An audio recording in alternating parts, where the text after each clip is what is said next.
আকাশবাণী আগরতলা। নমস্কার সুপ্রিয় শ্রোতা, আপনাদের সবাইকে স্বাগত জানাচ্ছি আমাদের সংবাদ সেবা বিভাগের আজকের সাপ্তাহিক আলোচনা অনুষ্ঠানে। শ্রোতাবন্ধু, প্রতি শনিবার ঠিক এই সময়টাতে আপনাদের বিভিন্ন তথ্য কিংবা বিশেষজ্ঞের কাছ থেকে আপনারা বিভিন্ন তথ্য জানতে পারেন। আজও এমন একটা বিষয় নিয়ে আমরা কথা বলবো, যে বিষয়টা আমাদের প্রত্যেক দিনের সুস্থ থাকার জন্য অত্যন্তই গুরুত্বপূর্ণ।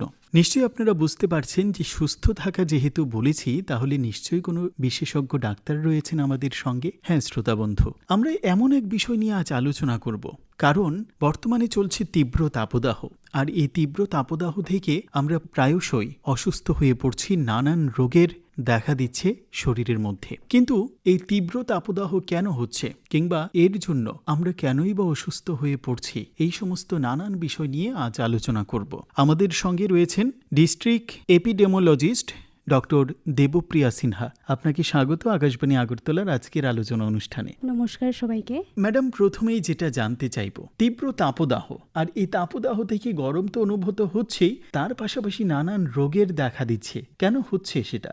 ক্লাইমেট চেঞ্জ যেটা আমরা নিয়ে আলোচনা করছি, সেটা হচ্ছে একটা শিফটিং টেম্পারেচারে আর ওয়েদার প্যাটার্নসে। রাইজ ইন টেম্পারেচার হলে, এক্সট্রিম যদি হট টেম্পারেচার হয়, তাতে হিউম্যান বডি সেটা কোপ করতে পারে না, যার জন্য বিভিন্ন ধরনের সাইন অ্যান্ড সিমটমস ডিসপ্লে করতে থাকে। প্রলংড এক্সপোজার যদি হয় হট কন্ডিশনে বা ফিজিক্যাল ওয়ার্ক হয়, তাহলে বডিটা ওভারহিটিং হয়ে থাকে।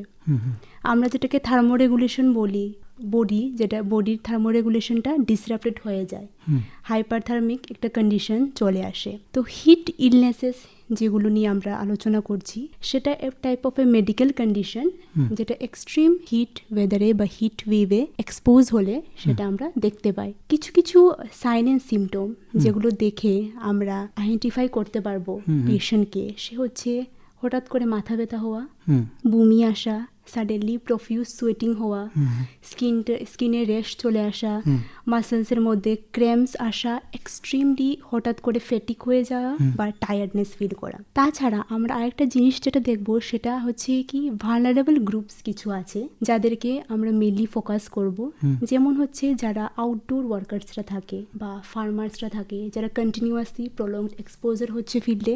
এছাড়া আমাদের অ্যাডাল্ট গ্রুপ লোকেরা আছে যারা অলরেডি কিছু ক্রনিক ডিজিজে বুক করছে বা কোনো মেডিকেশনসে আছে। এছাড়া প্রেগনেন্ট অ্যান্ড ল্যাকটেটিং ওমেন, আর তারা বাচ্চারা যারা স্কুলে বা মাঠে ঘাটে এক্সপোজ হচ্ছে সানলাইটে, ওদেরকে আমরা বিশেষ করে হিট ওয়েভ থেকে বা এক্সট্রিম ওয়েদার থেকে প্রোটেক্ট করার চেষ্টা করব, যাতে এই ভালনারেবলস গ্রুপগুলো আর কোনো ফার্দার কমপ্লিকেশনসে না যায়। আচ্ছা ম্যাডাম, এই যে আপনি বলছিলেন যে কারা কারা এর থেকে একটু নিজেকে সুরক্ষিত রাখবে, তারপরেও তো যারা ফার্মার বলুন বা কৃষক বলুন বা অন্যান্য যারা মাঠে ঘাটে কাজ করে, তাদেরকে তো বাইরে বেরোতেই হয়, রোদে কাজ করতেই হয়। তারা নিজেকে সুরক্ষিত কিভাবে রাখবে? কাজ তো করতেই হবে, নিজেকে সুরক্ষিতটা কিভাবে রাখবে? কাজ করতেই হবে। এর মধ্যেই কিছু কিছু প্রিকশনস যেগুলো গভর্নমেন্ট থেকে দেওয়া আছে, সেগুলো ওদেরকে ফলো করতে হবে। প্রিকশনসের মধ্যে চলে আসবে, যেমন ওরা এক্সট্রিম যখন বাইরে থাকবে, কিছু কিছু সময় একটু রেস্ট করবে, কন্টিনিউয়াসলি প্রলংড হিট এক্সপোজারে যাতে ওরা না আসে। এরপরে আমরা দেখব কি ওরা যাতে সবসময় যদি সম্ভব হয় একটা আমব্রেলা ইউজ করে নিল বা একটা হ্যাট ইউজ করে নিল, যাতে হলো কি ডাইরেক্ট সানলাইট এক্সপোজারটা ওদের মাথায় না হয়। এরপর আমরা দেখব কি ওরা রেগুলার যদি ইলেকট্রোলাইট কিছু খাওয়া যেতে পারে, ওরা ওয়াটার ইনটেকটা যাতে ওদের ঠিক থাকে। এরপরে যদি কি কিছু কুল প্লেসেস ওরা আইডেন্টিফাই করতে পারে, কি একটা সময়ের জন্য ওরা কাজ করে যখন একটু গিয়ে রেস্ট করলো, সেগুলো ওরা করতে পারে। তো এইসব কিছু কিছু ছোট ছোট প্রিকশনস নিয়েও আমরা কিন্তু অনেকটাই হিট যে স্ট্রোক যেটাকে আমরা বলি, ওটা থেকে আমরা রক্ষা পেতে পারি। তারপরেও দেখা যায় অনেক ক্ষেত্রে যে রাস্তাঘাটে বা অনেক সময় বাড়িতেও হিট স্ট্রোক হয়ে যায়, না, রৌদ্র থেকে অনেক সময় স্ট্রোক হয়ে যায়। তো তৎক্ষণাৎ যারা সামনে থাকবে তারা কি করবে, প্রাথমিকভাবে কি করবে? হ্যাঁ, প্রথমত হিট স্ট্রোক খুব একটা সিরিয়াস কন্ডিশনই আমরা ধরতে পারি, due to extreme heat wave হতে পারে। তো এটার জন্য সবাইকেই একটা প্রিকশনস নেওয়া দরকার বা কি করা দরকার সেটা জানাও দরকার। তো তার মধ্যে যদি আমি প্রথমে তো কিছু কিছু সাইন্স বলবো, যেগুলো দেখলে আমরা বুঝতে পারবো কি মেবি ওনার হিটস্ট্রোক হয়েছে। তার মধ্যে আছে যেটা আমি বললাম, হেডেক থাকবে, মাথা ব্যথা থাকবে, ডিজিনেস থাকবে, এক্সট্রিম টায়ার্ডনেস থাকবে, কিছু কিছু ক্ষেত্রে খিঁচুনিও থাকতে পারে, বডি টেম্পারেচারটা এক্সট্রিমলি হাই থাকবে, এরপরে কিছু কিছু ক্ষেত্রে উনি হঠাৎ করে ফেন্টিংও হয়ে যেতে পারে। তো এই ক্ষেত্রে আমরা কি করব, কি ভিকটিম যে থাকবে ওনাকে আমরা ইমিডিয়েটলি একটা স্কুল প্লেস আইডেন্টিফাই করব, ঠান্ডা জায়গা আইডেন্টিফাই করব, ওনাকে ওখানে শিফট করব। ওনার গায়ে যদি কোনো ভারী কাপড় থাকে তাহলে সেটাকে আমরা রিমুভ করার চেষ্টা করব।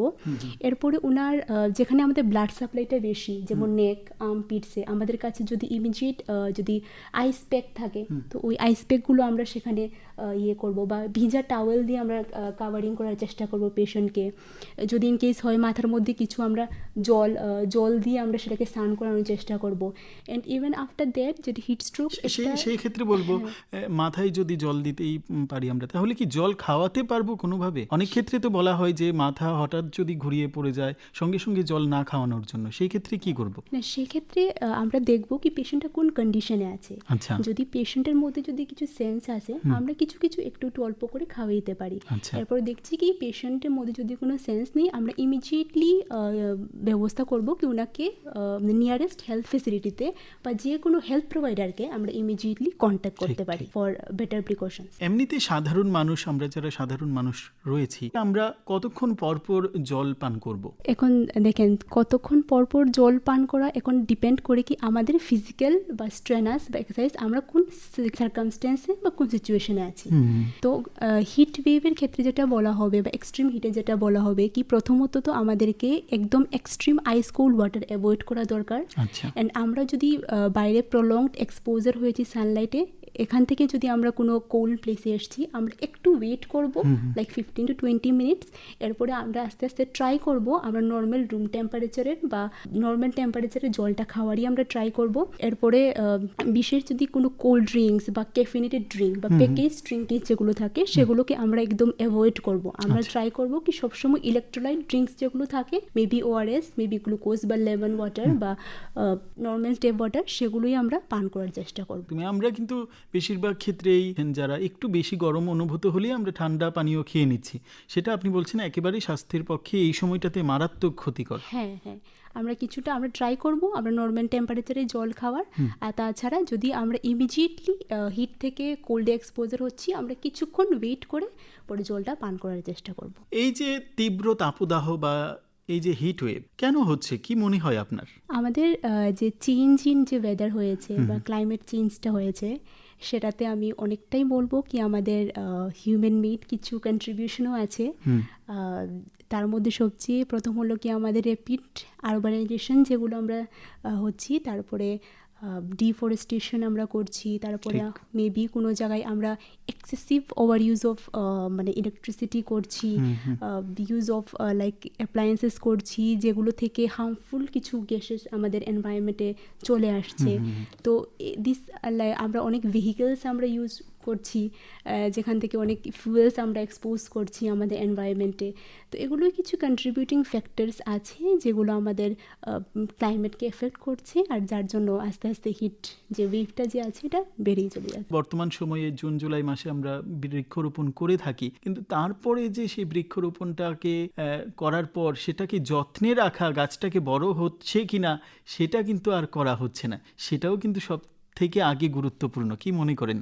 হ্যাঁ, আর সেটা নিয়েই আমরা আমাদের ডিপার্টমেন্ট থেকেও আমরা প্রচুর আইসি করি, আমরা জেনারেল অ্যাওয়ারনেস করি। আমাদের যে হেলথ প্রোভাইডার্স যারা আছে ওদেরকে এই প্রোগ্রাম সম্বন্ধিত যথেষ্ট ওদেরকে ট্রেনিং প্রোভাইড করানো আছে। কিভাবে করছেন সেটা?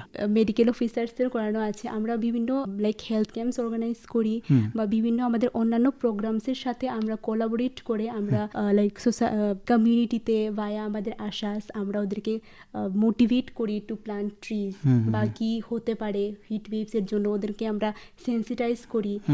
আর বিভিন্ন মিডিয়াতে সেগুলো আমরা প্রমোট করে থাকি। আর কিভাবে কি হলে ইমিডিয়েটলি আপনারা মেডিকেল অ্যাটেনশন করবেন সেগুলো নিয়েও আমরা বিভিন্ন অ্যাওয়ারনেস করতে থাকি কমিউনিটিতে।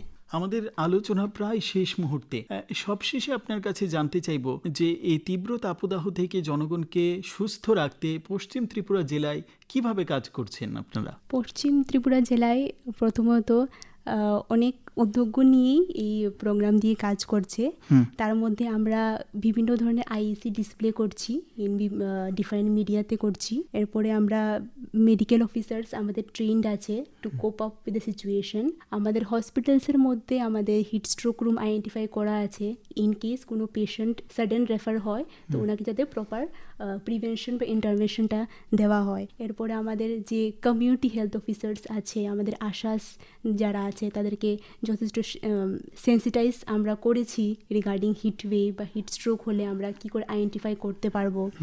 আমাদের যে রেফারেল ফেসিলিটিসগুলো আছে সেগুলোকে আমরা স্ট্রেংথেনিং করেছি। এরপরে আমাদের পোর্টাল আছে, অ্যাপস আছে, যেখানে আমরা বিভিন্ন হেলথ ফেসিলিটিস থেকে আমরা ডেটাগুলো কালেক্ট করি যাতে ফার্দার আমরা পলিসি প্ল্যান করতে পারি, বিভিন্ন স্টেক হোল্ডারের সাথে আমরা কমিউনিকেট করতে পারি। আমাদের আলোচনা একেবারে শেষ মুহূর্তে, সব শেষে স্বাস্থ্য সম্পর্কিত কি বার্তা থাকবে আমাদের শ্রোতাদের উদ্দেশ্যে? আমি সবাইকে এটাই বলতে চাইছি কি আমাদের যে সিচুয়েশনে আমরা আছি সেটাকে কোপ করার জন্য আমাদের সবাইকেই এগিয়ে আসতে হবে। সবাইকেই কিছু ইনফরমেশন আমরা রাখতে পারি কি সকালে ঘর থেকে বেরোয়ার আগে আমরা একবার দেখে নিলাম কি আজকে টেম্পারেচারটা কি আছে বা আজকে কি প্রিকশনস আমি নিতে পারি। আমাদের নিয়ারেস্ট যে হেলথ প্রোভাইডার আছে ওনাদের কাছে গিয়েও আমরা কিছু শিখতে পারি, কিছু অ্যাডভাইস নিতে পারি কি করে আমরা ওআরএস নেব বা কি করে আমরা প্রিভেন্ট করব নিজেকে, সেগুলো নিয়ে আমরা কিছু আলোচনা করতে পারি। এছাড়া আমাদের বিভিন্ন ধরনের যে হেলথ ক্যাম্পস আছে সেগুলো অ্যাটেন্ড করলে সেগুলোর মধ্যেও আমাদের হিট স্ট্রোক নিয়ে বলা হয়। আর আমরা ট্রাই করব কি নিজের থেকে আমরা কিছু, যদি not only in environment day but সব দিনই আমাদের জন্য একটা এনভায়রনমেন্ট ডে থাকে, তো আমরা কিছু না কিছু প্ল্যান্ট লাগাতে পারি বা সেগুলোকে যত্ন করতে পারি। আমাদের নিজের থেকে যত কন্ট্রিবিউশন আছে, আমরা যদি সোলারে যদি আমাদেরকে নিজেকে শিফট করতে পারি সোলার ইনস্টলেশনে, তো কিছু এই ছোট ছোট জিনিস করি আমরা অনেকটাই এনভায়রনমেন্টকে কুল ডাউন করতে আমরা অনেকটাই কন্ট্রিবিউট করতে পারবো নিজের থেকে। অসংখ্য ধন্যবাদ ম্যাডাম আপনাকে। শ্রোতা বন্ধুরা, নিশ্চয়ই আমরা প্রত্যেকেই যদি সচেতন হই, পরিবেশকে ভালোবেসে বিভিন্ন গাছগাছালি লাগানো এবং তাকে যত্ন করে বেড়ে উঠতে সাহায্য করা, সেটা যদি আমরা করতে পারি তাহলে হয়তোবা অনেক রোগ থেকেই আমরা মুক্ত রাখতে পারবো এবং প্রকৃতিকে সুন্দরভাবে সাজিয়ে রাখতে পারবো। যেটা আমাদের আজকের আলোচনায় অতিথি হিসেবে ছিলেন ডক্টর দেবপ্রিয়া সিনহা, তার কাছ থেকে কিন্তু আমরা সেটাই বুঝতে পারলাম যে পরিবেশকে যদি আমরা নির্মল রাখতে পারি আমরা সুস্থ থাকতে পারবো এবং প্রকৃতিকেও তার সুন্দর মহিমায় সাজিয়ে তুলতে পারবো। শ্রোতা বন্ধু, এতক্ষণ আমাদের সঙ্গে আলোচনায় ছিলেন ওয়েস্ট ত্রিপুরা ডিস্ট্রিক্টের এপিডেমোলজিস্ট ডক্টর দেবপ্রিয়া সিনহা। ম্যাডামকে অনেক ধন্যবাদ এবং শ্রোতা বন্ধু আপনাদের প্রত্যেককে ধন্যবাদ জানিয়ে শেষ করছি আমাদের আজকের সাপ্তাহিক আলোচনা। নমস্কার।